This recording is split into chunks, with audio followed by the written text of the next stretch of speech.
Boa noite, amigos. Se é que dá para dar boa noite num momento desses, depois do vareio que o Vasco tomou contra o Botafogo agora há pouco no Newton Santos aqui no Rio de Janeiro. E olha, vou falar baixinho, hein? Ficou barato, viu?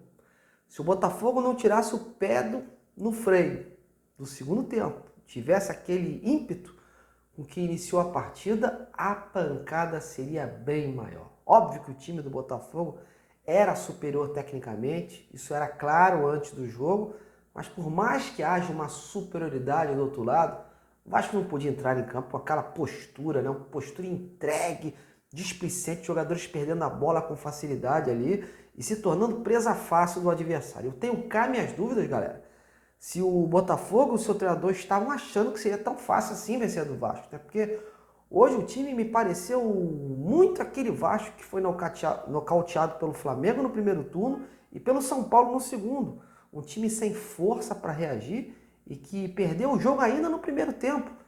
Ainda mais depois da expulsão do João Victor, que assim como seus companheiros não jogou absolutamente nada. Enfim, se com 11, né, contra 11 já estava difícil, a disparidade técnica e tática já era grande, imagine com um a menos.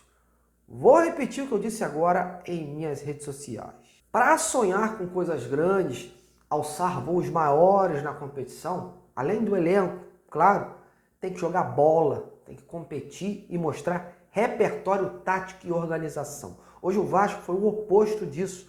Um time que iniciou entregue, refém de um sistema de jogo e acabou envolvido por um intenso Botafogo, que sirva de aprendizado para essa sequência que está por vir. E me desculpe o Rafael Paiva, que por mais que tenha sido aí o responsável por tirar leite de pedra desse elenco e proporcionar aí, né, um fim de ano mais tranquilo, o discurso que ele prega quando perde, de que o time não encaixou, para hoje não cola.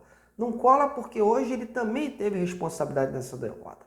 A escalação do Jean David, por exemplo, que entrou por conta de uma medida disciplinar do Vasco em relação ao Emerson Rodrigues, que faltou o treino de ontem, foi totalmente indevida. O Jean não agrega em nada na recomposição e também na intensidade. Ele vinha entrando aí nos últimos jogos e pouco correspondendo, não tem velocidade e não era o cara certo para estar ali com o Piton naquele setor esquerdo. Eu vejo até o Leandrinho, o lateral esquerdo, com mais características ali dentro do elenco de fazer isso. Já fez isso na direita com o Pumita, por que não repetir na esquerda? Ou poderia também, né, ter preenchido mais aquele meio-campo, ter povoado mais aquele meio-campo, tornado mais compacto, né, e ter desistido ali desse sistema de jogo com 3 homens na frente. O Vasco foi engolido pelo Botafogo no primeiro tempo através de uma marcação frouxa e pecando muito nas transições. Eu já falei uma vez isso aqui, até nas vitórias, e eu volto a repetir agora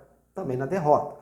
O Paiva precisa rever as suas estratégias e pensar em mais alternativas táticas para esse time. Tem jogadores ali, como o suíço, que foi pouco testado, por que não utilizá-lo? Será que ele é tão ruim assim? Será que ele é tão inferior como os demais? Tem que tentar aí um fator novo, né, com umas peças que ele tem em mãos. O Vasco não pode ficar refém de um sistema de jogo e ver os adversários jogarem, né? Hoje foi o típico jogo de um time só. O Vasco se defendendo e o Botafogo atacando. Segundo tempo, com um a menos, ficou ainda mais evidente essa disparidade. Muito se debatia nesses últimos treinos do Vasco para o time ser mais cirúrgico, ser mais efetivo, mas o que vimos hoje em campo mesmo foi um Botafogo letal em todas as jogadas e que só não aumentou a vantagem porque não conseguiu traduzir em mais gols essa superioridade. Então, muitas vezes também por preciosismo ou por estar acomodado, né, com as características do jogo e pela vantagem adquirida. Repito, o Vasco foi mal escalado no início, tanto em termos táticos como em termos técnicos. A escalação do Jean David foi um tiro no pé.